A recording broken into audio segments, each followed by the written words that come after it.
The views and opinions expressed on any program are those of the producers and/or the persons appearing on the program, and do not necessarily reflect the views and opinions of FRC Media, Bristol Community College, or the City of Fall River.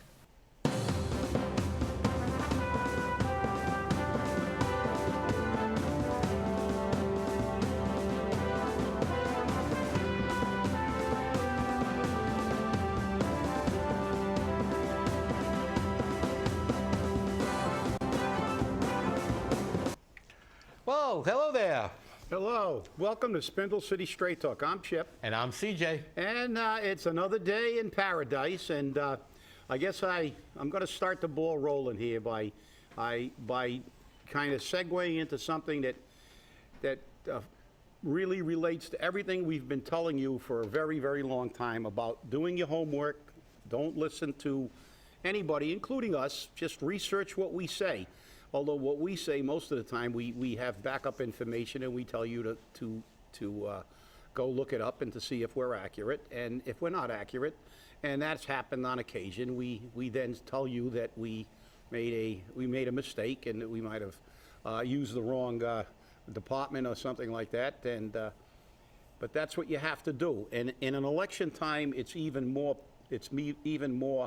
important that you sift through all the spin and all the propaganda that's being spewed by the various minions of all the candidates, but especially the minions of the mayor.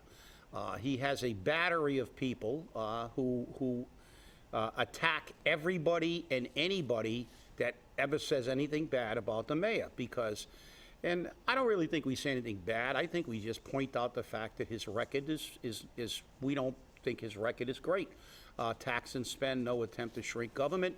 And so, we speak about it, but of course that irritates them. So they're going to take any opportunity to lie and mislead people and spin anything that not only his opponent says, but anything that we say or anybody that's perceived as being an enemy. And last night, I appeared before the Health and Public Service Committee, or whatever it's called, but Mike Mioza's last committee meeting, and I thanked Mike for his service, and regardless of whether we agreed on every issue, I felt he did a good job. And I was there. And I'm saying this to clarify this, just to show you why you have to research, because this gets down to not just about me, but about the entire fundamental of finding the truth, seeking the truth. I was there about the prescription drug costs, and anybody who's watched city council meetings knows this has been an ongoing issue that I have been involved in for a very, very long time. And actually, we're going to try to get some legislation to close a loophole which is costing the city and the retirees a tremendous amount of money. And yet, at the end of that meeting, before I even left the desk, because we met with the city, and of course the city's on the same page as I am this time, because it's costing them money too. So they're on my team. So they're on Spindle City's team temporarily. But before I left, I was, when I walked out of the well, I was shown texts from John Sylvia, and I'll use his name, the neighborhood minion, who was saying how disgusted he was watching me go up there and complain, and then ask Joe Macy for help. So I'm gonna clear this up. And I'm not asking you to believe me. You can watch the replay of the committee meeting and see who's telling the truth. First and foremost is, I don't know what Mr. Sylvia, who loves to talk about how he works for the federal government when in fact he works at home, because he probably doesn't have enough social aptitude to actually work in a regular work environment.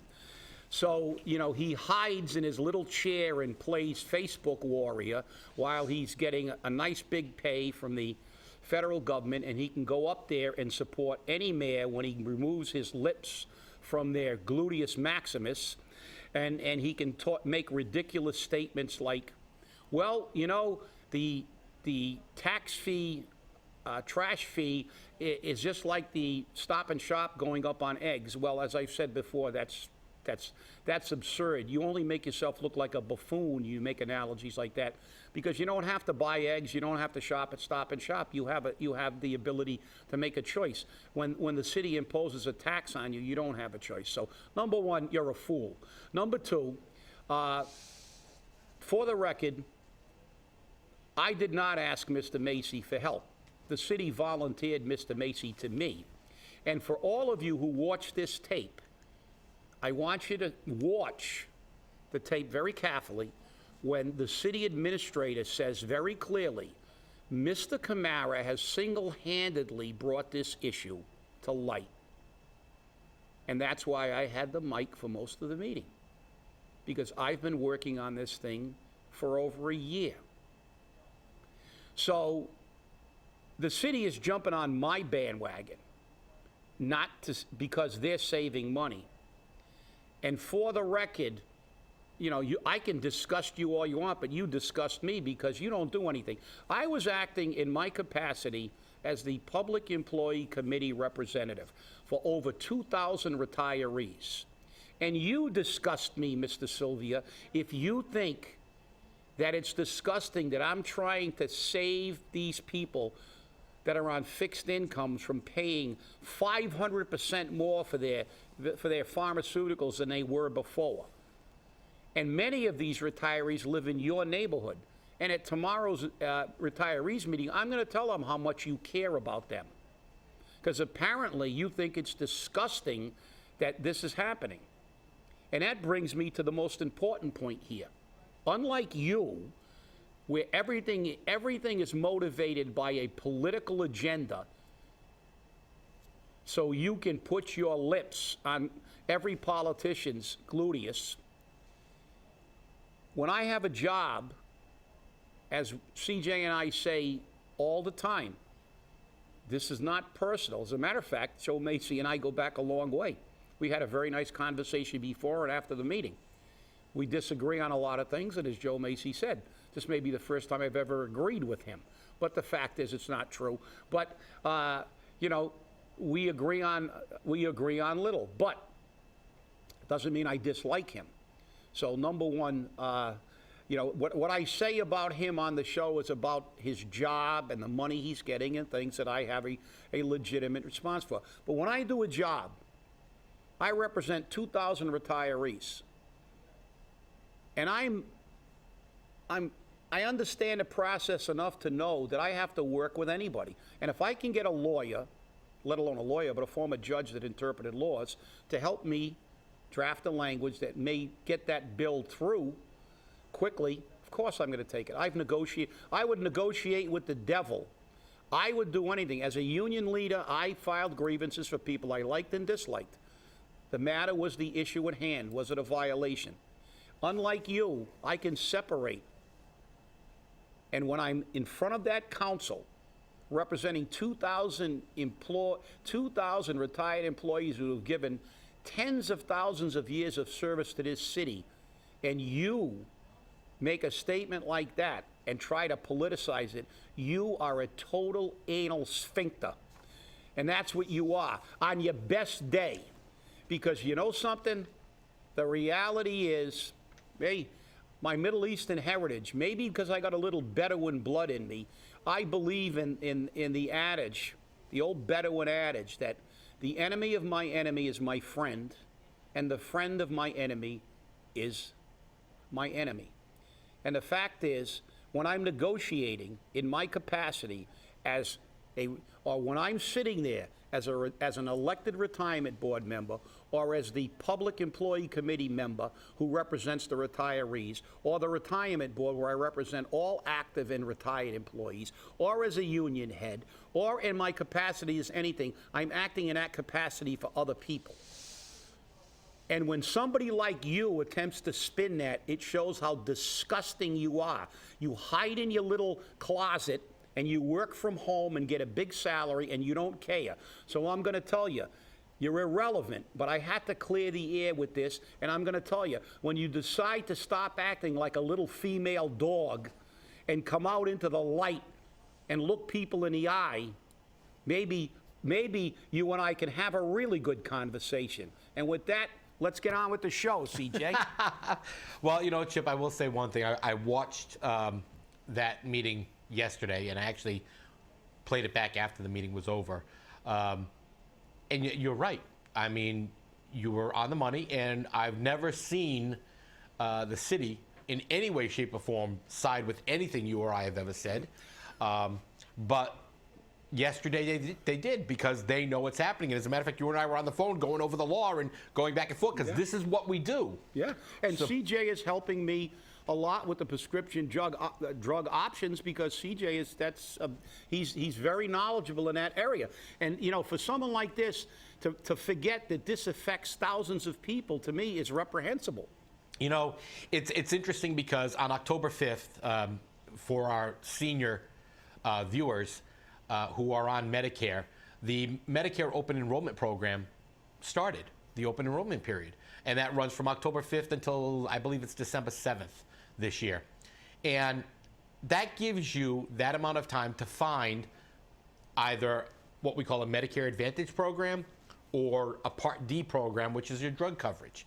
And you and I have had this conversation back and forth, and we did find out that the drug coverage portion for the retirees is optional for the city to have that, but they've packaged it in. I firmly believe that if the retirees opted out of that program based upon the income levels of several of them, they would do much better to enroll in a Part D program, because then they wouldn't have these out-of-network drugs. It's in my warehouse, but it's out of network. And I do this time of year. I have plenty of people who call me up. I have Bristol elders contact me. I have other organizations contact me and say, can you come in and sit down with our clients and sit down with our consumers and talk to them about their options under Medicare Part D and getting good drug coverage cheap.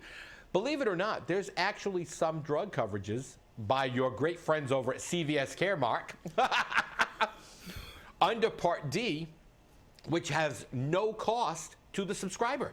None. No cost.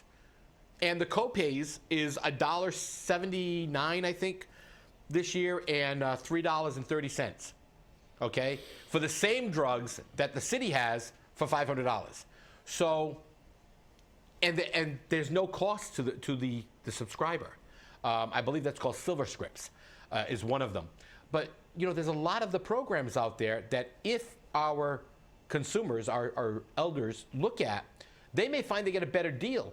But because the city has decided to lock them in to this drug coverage plan in their MedX or whatever they want to call it, they don't get that option. And that's what I think is horrendous, because all consumers should have a choice where they get their prescriptions, where they see their doctors, what hospital they go to. And here in Fall River, it's not only for city employees, but it's across the board.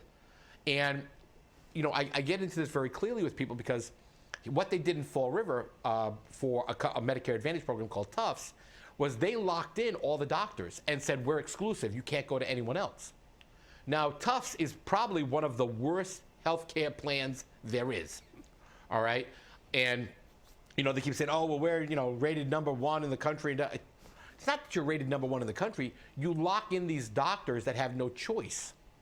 Because once they sign on with you, nobody else can do it. So while Humana and some of these other Cigna that offer Medicare Advantage programs, they can't offer them in Massachusetts.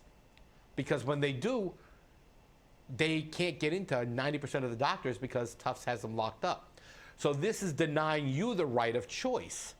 But this is what happens. And in Fall River, it's even worse, because they've divided the city in half right down Bedford Street, Anything north of Bedford Street is Charlton. Anything south is St. Anne's and Primacare.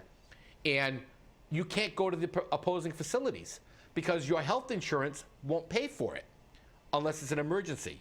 So if you have a heart attack and you won't get taken to St. Anne's, you'll get taken to Charlton. Because Charlton's fighting St. Anne's on getting cardiac coverage. So you got to go there and you have to pay a higher copay, you have to pay a higher deductibles because that's out of network. Even though you need it and it's required, it's out of network. And these are the things people don't understand. And when we have advocates like yourself, myself, when we fight for seniors, for our everyday Joe who's working, we're negative. And that's okay. I don't mind being negative, okay? If it's going to get what our citizens need and require at an affordable cost in a city that can't afford anything. And this is what they don't understand, all right? If we don't have the money, we'll tax them. And that's the thing. And I think that, you hit the nail right on the head. That's the problem. As you've said more than once, and I've said, they can't separate personal and professional. Everything's personal with them because everything's political. You and I have other hats that we wear. You wear other hats, and when we're wearing those hats, we're advocating for people. And I feel that we're not among those cold and timid souls who know neither victory nor defeat, because we are the people in the arena. I put in an inordinate amount of time for doing my research on these things. But when I'm on a retirement board, I take that job seriously. I was elected to that job, and I had against a very strong field, and I was honored by being that, and I take that job seriously, and I am representing it. So when I go before the council and say that this retirement system's in trouble because we've put almost $89 million less in New Bedford, and I have a mayor that says, oh, it's only because people are getting older, and then I have one of his minions saying, I'm complaining. No, I'm not complaining. I'm pointing out a fact, and I'm representing the people in that system. If that system becomes insolvent, we're going to have thousands of retirees that are going to have no pension. And I have an obligation, both morally and fiduciarily, to do that, as I do as the Public Employee Committee representative.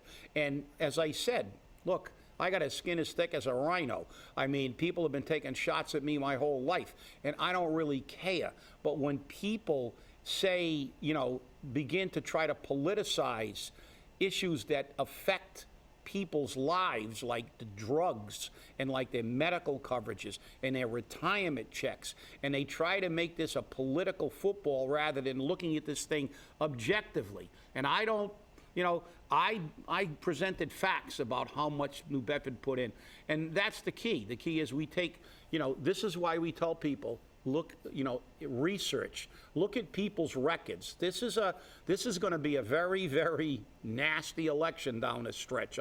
You can see it coming.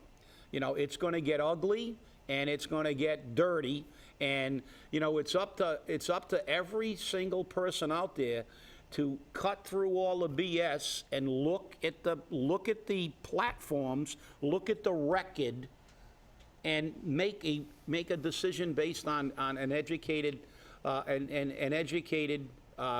assumption. And that's all you can do. I mean, you can't assume about the mayor because he's already been doing the job, so he's got to. But you have to look at Jazel's platforms and say, well, what do you think? And weigh it versus do you want to continue to have this administration? And that's your prerogative. But as I said, it really irritates me when somebody politicizes it. You want to call me names, all day, because some Urkel sitting in his house typing on a computer all day doesn't bother me in the least, because he affects my life not one iota. He's about as important to me as an amoeba. So the fact is that that's not an issue. But the issue is that, listen, when we go up there on really, really important issues that affect the health, the safety of the people of Fall River and people in general, and they attempt to politicize it, that appalls me. I'm sorry. That's the way I feel. And this is what we're up against sometime. And like I said, it comes with the territory, yes, but should it? No.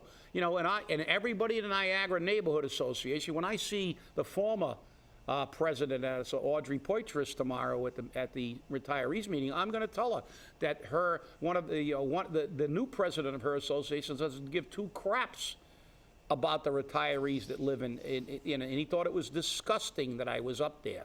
And it was a mistake to watch that committee meeting because he was so disgusted. Well, like I said, Urkel, you disgust me. So now what else is going on the political scene? Oh, well, they listed out the campaign finance reports, which became available. Ooh. But, yeah, and it seems that Jazel spent like $884 since the primary. And did Sam pay that for his driver in Newport? Well, he spent like $12,000 for a political consultant firm out of Boston. How about was it, in fact, I heard a rumor to effect that there were hotel rooms in Newport and those are on the reports too. And wow, I mean, why would you need to rent a hotel room in Newport? Well, it's all, the problem with it is it's all, as long as it's designated as a campaign expense, it's kind of hard to prove it isn't. Wow, it's a 20-minute drive. You couldn't drive your car. I guess this city's got a lot of money, Yeah. and his campaign is so important that he has to stay overnight in Newport. But Wow. here's the thing. I saw a couple of the bills for the sanitation fees. Okay, do you know when they're due? They're due tomorrow. They're due tomorrow. And people didn't realize it. And they're like, I got a bill, it's $360. I'm like, yeah, you got to pay $180 right now. It's like, I didn't realize it was going to be so expensive. What have we been saying? Yeah. And I said today, in regards to this, I said, I told you people a while ago that you needed to privatize. In your home, it would cost you $24 a month or $27 a month to privatize. You would still have a substantial savings. But they didn't listen. And now they're all upset because guess what? It's too late to get the first half of your bill abated, if at all, because there is no ruling on if you leave mid-year. So the money's due and payable. And I think that's going to be a big problem for people because I noticed that a lot of people, when they got the bills, started having Cleanway and ABC and all these waste haulers stop putting out bins and have the city pick them up. But the question is, did they do it in time? Is the city going to give them a grace period? I don't think they will. No. Well, they already said they're not raising enough money as it is. Even Right. if they raise all the money these people pay all their bills. Now, if they get abatements, it's gonna dip even greater. But as you said, it's amazing. And even if it is the same price or a little bit more for privatization, you pay that by the month, Right. If you want, if you can budget it. If it's $24 a month, you can say, okay, this is I only have to find $24 a month, and if worse comes to worse, I can go collect, soda cans or something. I can scrape. I got to give up 8 cups of coffee. Yeah, 8 cups of coffee, or I can collect some soda cans, and I can scrape up $24. But scraping up $360 and $180, and it's these people are like, oh my God, this thing comes in a big lump sum. But that's what happens to people. They don't think about it until they get the bill in hand, and they go, well, I haven't paid. And they get this huge bill, and they go, oh, my God, what am I going to do? But, I mean, look, we got to give the city credit. He could have sent them out they could have got them on December 24th. That's true. But, the interesting thing is, I've asked people that are willing to pay the sanitation fee, and I said, why? Well, because none of the private haulers handle yard waste. I said, okay, but the city will still pick up my yard waste. Sporadically, obviously, because if you have a holiday that week, nobody gets picked up.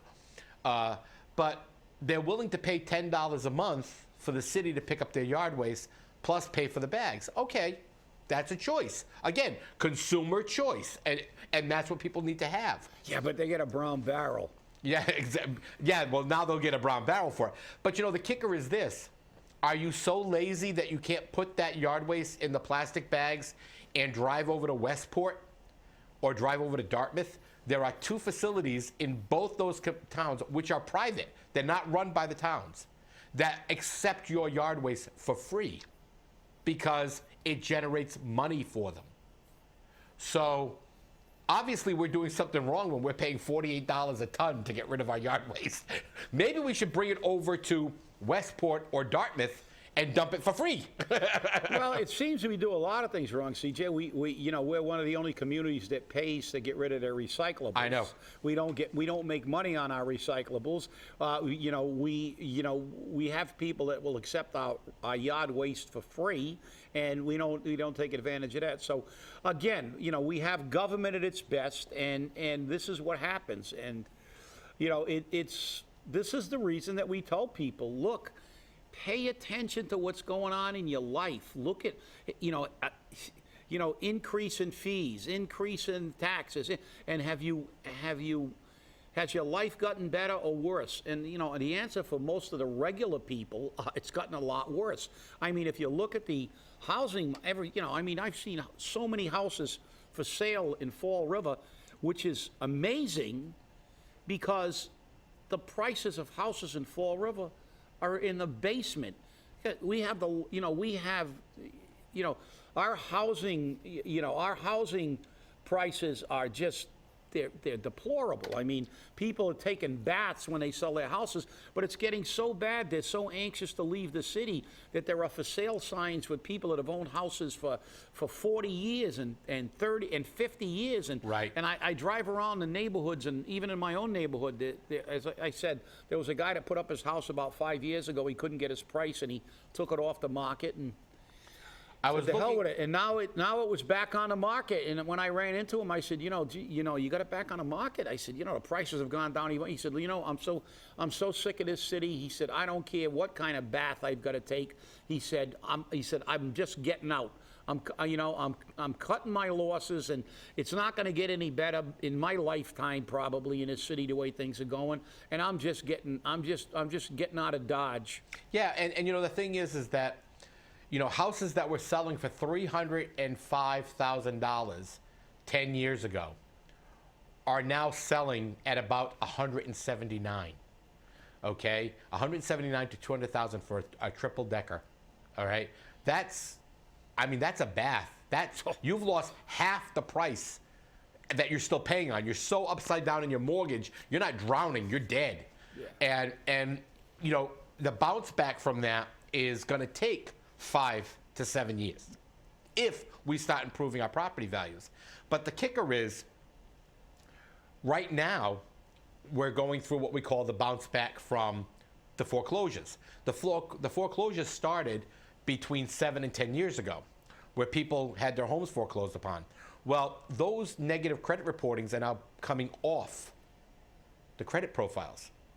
So those people that are now having those removed are seeing their credit scores jump from 650, 680 to 725, 750, and 800. And when they do that, they automatically go out and buy another house.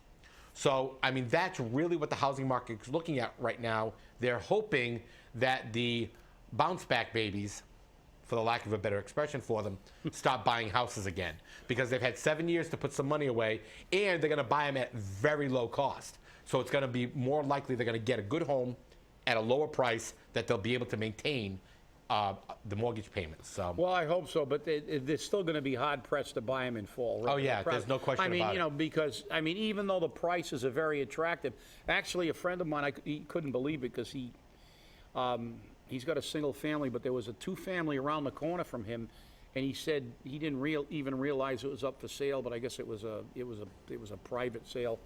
And they sold that two-family. He said, yeah, it needed a little bit of work, but he said inside, but $85,000. Yeah. $85,000. That's absurd. It is. But pay attention, people. Stay angry, and remember, who is going to be the moderator at the People's Debate? Well, there's going to be some information coming up in the next week, so please be watching. Have a great week.